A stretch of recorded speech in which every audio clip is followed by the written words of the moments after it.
Bleacher Report released an article that we liked. It ranked every quarterback's supporting cast of skill position players. And it should come as no surprise that Patrick Mahomes came in at number 1 with Tyreek Hill, Travis Kelce, and now rookie running back Clyde Edwards-Helaire leading the way. As for the rest of the top 5, Baker Mayfield and the Browns offense came in at number 2. Breeze and the Saints are at 3. Brady and the Bucks are at 4, and Dak and the Cowboys round out the list. And I'm just going to throw this out there to begin. Here is my thesis. Louis Riddick, you tell me what you think of it. If you put Patrick Mahomes on a team that had the Browns' weapons, we would all be saying Cleveland has the best weapons. They've got OBJ and Landry. They have 2 outstanding running backs in Chubb and Kareem Hunt. And people forget that they have David Njoku, the tight end, because he got hurt and missed basically all of last year. But he's a guy who looked like he was becoming a star a couple of years ago. The question is whether there are enough balls to go around for all those guys. But to me, Louis, I would actually put the pure skill position group of Cleveland at number 1. Your thoughts? Yeah, there's an argument for it, and I think really, okay, this is assuming, obviously, that OBJ and Jarvis Landry are healthy and David Njoku is healthy. So all those things being equal, there's no question there's a ton of talent right there. And I think the thing that could really put them at the top in the perfect world is the fact that they have 2 running backs that are absolute studs in Chubb and Kareem Hunt. Those 2 guys can make the difference. That's probably the best 1-2 punch in the NFL as far as dual threat runners and receivers. So I think when you put all that together, this is why the Cleveland Browns are one of those teams that people get annoyed about in the offseason, because on paper they have so many things going for them. The problem was they couldn't protect the quarterback. The quarterback couldn't get into a rhythm, and they had a terrible head coach. So that kind of really can take all those things on paper and just throw them out the window. And that's why if you put Pat Mahomes on this football team, first question I'm going to ask you is, well, who's coaching him again? Because if it's Freddie Kitchens, I mean, come on.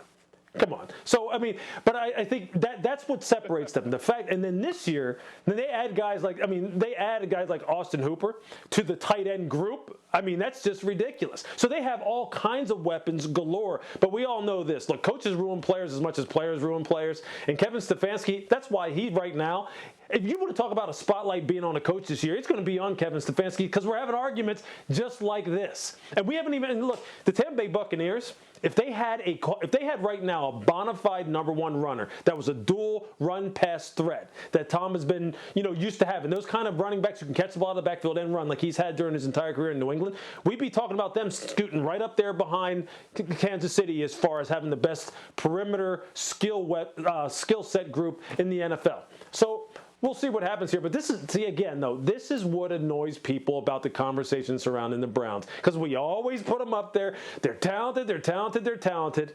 And then what happens? That's why I've learned my lesson with the Browns. I'm going to take it easy on them right now. I'm just going to sit back in the weeds with these guys this year until Kevin Stefanski, so just in case Kevin Stefanski decides to make me look like an idiot. Well, I'm going the opposite way. I'm going to die on their hill. I'm picking the Browns in a big way this season. But, Jeff, let me come to you, because Louis and I see the same thing differently, which is to say he sees all of the pressure being on the coach. I see it on the quarterback. Because the first thing Louis said was, well, the coaching was bad. Well, they addressed that. The offensive line was bad. Well, they addressed that. There's nobody left now, Jeff, in my mind, to address except the quarterback. If Baker doesn't get it done this year with that group, then the finger's going to be pointed at him. So to me, Jeff, the pressure's on Baker Mayfield. What do you think?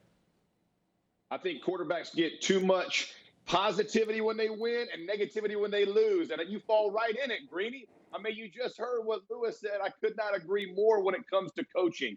Coaching matters. Do they have that problem solved? We have no idea. If you're a Browns fan, you're sure hoping so, right? Because you understand, you've seen 4 head coaches in 3 years for Mayfield. You've seen new OCs come in. Now, obviously, with Van Pelt, you're hoping that thing works. But as you're looking at this, everything falls on his feet, the frustration of the fans. But the reality is it takes an entire group, an entire organization to get behind that offense to turn it really around. And so I couldn't agree with Louis more. I think when you look at sheer talent, that's great. I would also throw the Chargers in that same mix. If you talk about 2 really good wide receivers, a good tight end, a running back who can do it all, you're talking about it. But the same issues, right? Offensive line couldn't protect Phillip Rivers last year. You may have a rookie starting there this year.